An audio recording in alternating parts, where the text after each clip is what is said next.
When Dr. Eileen Graves called from the University of Illinois, asking for a guide into the Badlands near Navajo Dam, I said yes way too fast. My mouth moved before my gut could say no. It had been months since I'd gone off trail, and her offer was generous, absurdly so, like she was paying extra for something no one wanted to admit was dangerous, or cursed. Still, I said yes. I shouldn't have. Eileen didn't waste time. She said she was chasing fossils exposed by runoff, ancient bones buried in a twisted stretch of sandstone called the Hogback. Locals avoided it. Quiet place, they said. Too quiet. A silence that got into your head if you weren't careful. I didn't care much about ancient bones, but I knew that land. Knew how easy it was to vanish into it. I should have warned her, but I didn't. She showed up early Friday, dusty car and all, with her assistant, Jonah Mathers. Jonah had these two wide eyes, always darting, and a laugh that never matched the moment. Nervous energy, the kind that made animals back away. We loaded the gear into my truck. The air smelled like rain and dust. An hour later, we were off the road, tires chewing gravel as we drove toward a place I'd promised myself I'd never return to. Spring rain had carved the land raw. Erosion exposed ancient things, but it also buried what didn't want to be found. We stopped at what used to be a trail, mostly erased now. The BLM marker was just a gray ghost in the sagebrush. Jonah asked, "Is this the trail?" I said, "Used to be." That answer didn't satisfy anyone, not even me. But we checked our gear, adjusted our compasses, and started walking into silence. The further we walked, the quieter it got. Even the birds seemed to avoid this place. The land unfolded like a wound, jagged ridges, hollow washes, bent junipers leaning like they'd heard something awful, and never stood straight again. Every step felt wrong, like we were walking into a place that didn't want us. By dusk we'd found a camp beneath an overhanging ledge. Jonah was pale. Eileen, too focused. Me? I was already regretting everything. We built a fire with dried juniper bark and driftwood.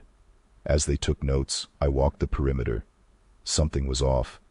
Just past the firelight, I found scattered cattle bones, sun-bleached, picked clean, but not broken. No claw marks, no chew patterns. Just clean. Too clean. Like they'd been placed. I didn't say anything. Out here, sometimes silence keeps you alive. I told myself it didn't mean anything. I lied. Darkness dropped like a curtain, heavy and fast. We talked by firelight, but I kept glancing toward the ridge. Twice I saw something. A silhouette. Upright. Motionless. Watching. I squinted into the dark until the shapes vanished back into nothing. Probably just rock. Probably. Eileen was explaining some formation or another. Jonah nodded, but he was staring too. None of us said it, but we all felt it.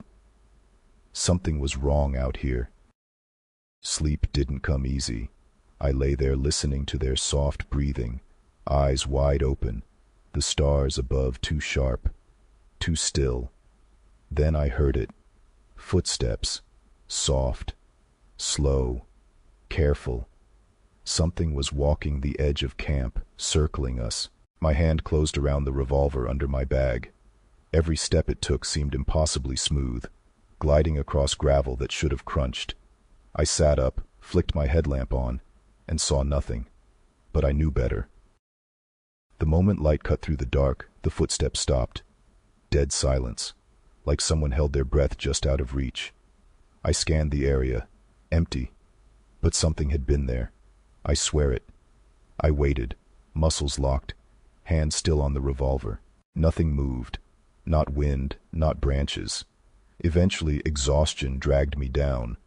But I didn't sleep. I just laid there, eyes half closed, never letting go of that gun until morning. At dawn, I sat up slowly, back sore, nerves shredded. Across the fire pit, Eileen rubbed her eyes, stretching stiffly. "Jonah?" she called, glancing at his spot. My stomach turned cold. His sleeping bag was empty. Boots and pack still there, untouched, like he'd just vanished. Eileen stood, calling again. Louder. I scanned the horizon. Nothing. Maybe he stepped away, I said. But I didn't believe that. Not for a second. We fanned out, calling Jonah's name, voices breaking against the canyon walls. Every shout came back hollow, like the land was mocking us. I checked the ground. No tracks, no signs he walked off. Just faint scuffs near the edge of camp that faded into hardpan.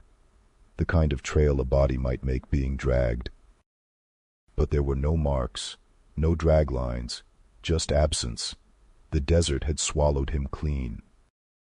We searched for nearly an hour before I caught it. Just a shape, far down in a narrow ravine. Something upright. I lifted my binoculars and my breath caught.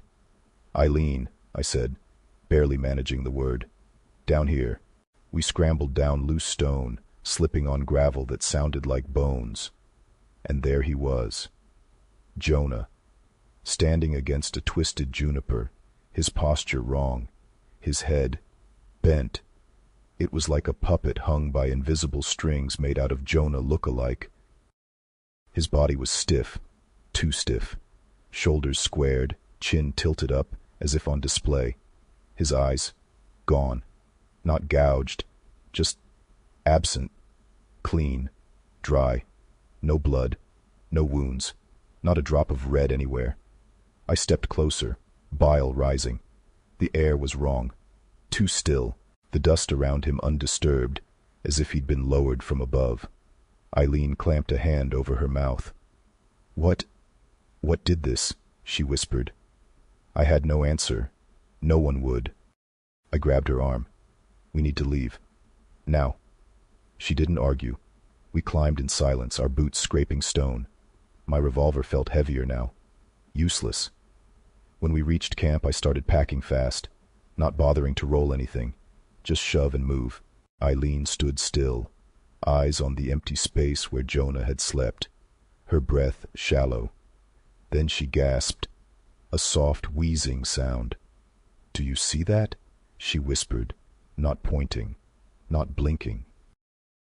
Across the wash, backlit by fading sunlight, a figure stepped from the trees, moving slow, awkward, naked, tall, familiar.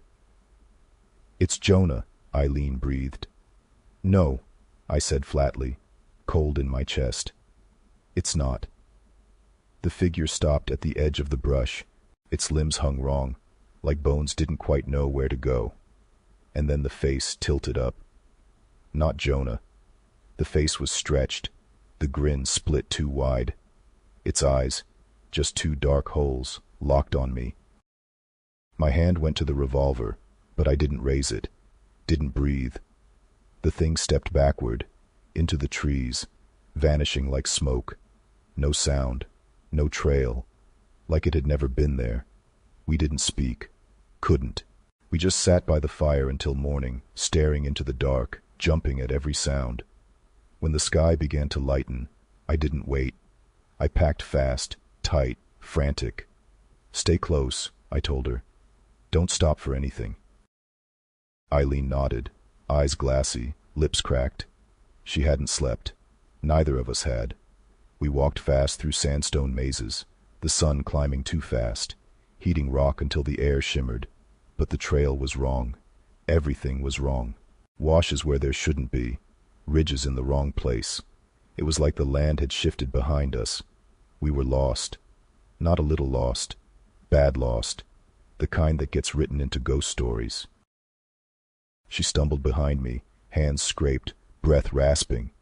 I wanted to stop, but stopping meant staying. Staying meant it might find us. Then I heard it. An engine. Distant, but real. We froze, heads turning toward the sound. Over a ridge, an old ranch truck rolled into view, tires bumping through dry ruts. I waved, shouting. Relief hit me so hard I almost collapsed. The driver stopped. Window down. An old man. Silent. Watching. He looked at us like we weren't the first he'd seen crawl out of that land. His eyes flicked to my revolver, then back to the road. He didn't ask what happened, just gestured. We got in. Eileen collapsed beside me. He drove without a word, the truck rattling like bones in a sack. Miles passed. Finally he cleared his throat. "That wash don't get used anymore," he said softly. "Not since the last cattle got torn up." He looked at me, slow and steady. "That thing walks in daylight now." My blood froze. "You didn't shoot at it, did you?" he asked. "No," I whispered. "Good," he said. "Never aim at something that don't leave tracks." He didn't speak again until we pulled into a gas station. We got out. Before I could thank him, he was already driving off. Dust swallowed the truck. Like it, too, never existed. Eileen left town that night. We didn't talk again, didn't trade numbers. It felt like we blamed each other. A week later I burned all my gear. Maps, bags, knives, boots, everything. Watched it all curl into ash behind the hardware store. The metal buckles glowed red in the coals. I never guided again. Never went back to Hogback. But sometimes, at night, I hear it again. Soft footsteps outside my house, slow and steady, and I know it remembers me.